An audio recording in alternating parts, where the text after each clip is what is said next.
तो 10वीं में नंबर कम आए हैं या फेल हो गए? देखो, एक सच बोलूंगा, शायद थोड़ा चुभेगा, लेकिन यकीन मानो, यही वो सच है जो तुम्हारी जिंदगी बदल सकता है। चलो आज इसी पर खुलकर बात करते हैं। मुझे पता है आज बहुत लोगों को ऐसा लग रहा होगा, वो दिल टूटने वाली फीलिंग जब सारी उम्मीदें और असलियत में ज़मीन आसमान का फ़र्क होता है। और सुनो, ये महसूस करना बिल्कुल ठीक है, बहुत ज़रूरी है, इसे दबाना नहीं है। हाँ, यही आवाज गूंज रही है ना मन में कि यार इतनी जी जान लगाकर मेहनत की और नतीजा क्या मिला। तो ऐसा लगना कि सब खत्म हो गया, ये बहुत बहुत स्वाभाविक है, मैं समझ सकता हूं। और दिमाग में ना एक साथ हजारों चीजें चल रही होंगी। मैं तो हार गया, मेरी सारी मेहनत पानी में चली गई, अब जेई या नीट का क्या होगा, मम्मी पापा को क्या मुंह दिखाऊंगा, ये सब ख्याल आ रहे हैं ना। ये बिल्कुल नॉर्मल है। अच्छा, अब 1 मिनट के लिए एक गहरी सांस लो। सच तो यह है कि ये बस एक एग्जाम था, तुम्हारी पूरी जिंदगी का फैसला नहीं। ये रिजल्ट ये तय नहीं करता कि तुम आगे क्या करने वाले हो। ये सिर्फ एक मोड़ है, मंजिल का एंड नहीं। तो सारा खेल ना माइंडसेट का है। आओ समझते हैं कि इस पल का असली मतलब क्या है और कैसे कैसे तुम्हारी ये सबसे बड़ी हार तुम्हारी सबसे बड़ी जीत की पहली सीढ़ी बन सकती है। ये जो स्क्रीन पे देख रहे हो ना, ये बहुत गहरा है।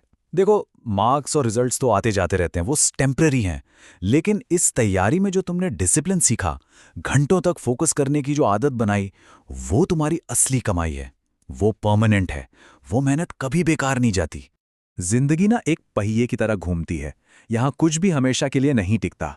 तो ये जो असफलता का पल है ना, ये भी एक छोटा सा पड़ाव है, कोई आखिरी मंजिल नहीं, ये भी गुजर जाएगा। चलो, अब मैं तुम्हें एक कहानी सुनाता हूं। शायद ये कहानी सुनकर तुम्हें लगे कि ये तुम्हारी ही कहानी है। ये कहानी है कि कैसे एक बहुत बड़ी नाकामी जिंदगी की सबसे बड़ी कामयाबी की वजह बन जाती है।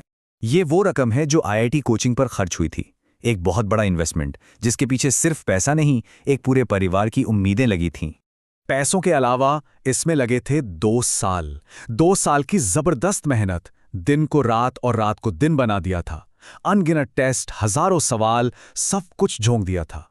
और 2 साल की उस कड़ी तपस्या के बाद स्क्रीन पर सिर्फ ये 2 शब्द दिखें। एक पल के लिए ऐसा लगा जैसे दुनिया ही रुक गई है। वो कहानी का सबसे निचला पॉइंट था। और यहीं पे सबसे बड़ा सबक छिपा है। लोगों के लिए वो मेहनत बर्बाद हो गई थी, लेकिन असल में वो हार नहीं थी, वो जीत का कच्चा माल था। उस हार से जो दर्द मिला, जो गुस्सा आया ना, वही आगे की हर सफलता का फ्यूल बना। तुम हारे नहीं हो, तुम्हें जीतने के लिए रॉ मटेरियल मिला है। तो चलो उस कहानी से सबक लेकर अब बनाते हैं वापसी का एक पक्का प्रैक्टिकल प्लान। ये कोई मोटिवेशनल भाषण नहीं है, ये एक मिशन है जो अगले 2 साल तक चलेगा। ये 6 स्टेप्स तुम्हारी वापसी की गारंटी हैं। पहला, सच्चाई मान लो, रिजल्ट नहीं बदल सकता लेकिन भविष्य बदल सकता है। दूसरा, अपना लक्ष्य साफ साफ लिखकर दीवार पर चिपका दो। तीसरा, समझ लो कि ये 2 दिन की नहीं, 2 साल की जंग है। चौथा, रोज का एक सिस्टम बनाओ। पांचवा, हर उस चीज को जिंदगी से निकाल फेंको जो तुम्हारा ध्यान भटकाती है। और छठा, जो कि सबसे ज्यादा जरूरी है, अपनी गलतियों की एक नोटबुक बनाओ। सिर्फ पढ़ते रहने से ज्यादा जरूरी है अपनी गलतियों से सीखना। आज ही एक कॉपी लो और हर टेस्ट के बाद हर गलत सवाल को उसमें लिखो। एनालाइज करो कि गलती हुई क्यों। यकीन मानो, यही वो एक चीज है जो एक एवरेज स्टूडेंट और एक टॉपर में फर्क पैदा करती है। और हाँ, ये एक कड़वा सच है जिसे मानना ही पड़ेगा। आज के टाइम में फोकस और कामयाबी के बीच सबसे बड़ी दीवार यही फोन है। अगर इस पर कंट्रोल कर लिया तो समझ लो जिंदगी पर कंट्रोल कर लिया। इसे तुम्हें ही काबू में करना होगा। तो अब आगे के लंबे सफर के लिए तैयार हो जाओ। और इस रास्ते पर जो चीज तुम्हारा साथ देगी ना, वो मोटिवेशन नहीं बल्कि डिसिप्लिन होगा। एक बात आज गांठ बांध लो, मोटिवेशन 2 दिन चलेगा फिर फुस हो जाएगा, लेकिन डिसिप्लिन वो 2 साल तक चलाएगा। मोटिवेशन तो बस एक फीलिंग है जो आती जाती रहती है। डिसिप्लिन एक सिस्टम है, एक आदत जो हर रोज काम करती है, चाहे तुम्हारा मन हो या ना हो। और हमें इसी भरोसेमंद सिस्टम की जरूरत है, इन पल भर की फीलिंग्स की नहीं। अब वो टाइम आ गया है कि तुम पागलपन की हद तक मेहनत करो। दुनिया की बातों को अनसुना कर दो। जब लोग तुम्हें देखकर कहें ना कि ये तो पागल हो गया है, तो समझ जाना कि तुम सही रास्ते पर हो। क्योंकि 2 साल बाद यही लोग तुम्हारे लिए तालियां बजा रहे होंगे। बस एक बार आंखें बंद करके उस दिन के बारे में सोचो, 2 साल बाद, जब एक टॉप कॉलेज की लिस्ट में तुम्हारा नाम होगा। सोचो, तुम्हारे मम्मी पापा के चेहरे पर वो गर्व वाली मुस्कान, एक सिक्योर फ्यूचर और इस सारे संघर्ष का अंत।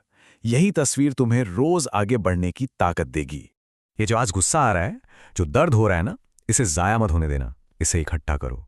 यही तुम्हारे अगले 2 साल का फ्यूल है। तुम्हारी असफलता ही तुम्हारी सबसे बड़ी ताकत है, इसे इस्तेमाल करो। आज दुखी हो, ठीक है, आज जी भर के रो लो, अपने आप को ये वक्त दो। लेकिन एक बात याद रखना, कल जब सूरज उगेगा तो एक नई लड़ाई शुरू होगी, तुम्हारी वापसी की लड़ाई। तो ये एक चैलेंज है तुम्हारे लिए, तुम्हारे खुद से। यकीन रखो कि तुम्हारी कमबैक स्टोरी आज से शुरू हो चुकी है और मैं इंतजार करूंगा कि 2 साल बाद तुम यहीं वापस आओगे और लिखोगे, मेरा सिलेक्शन हो गया।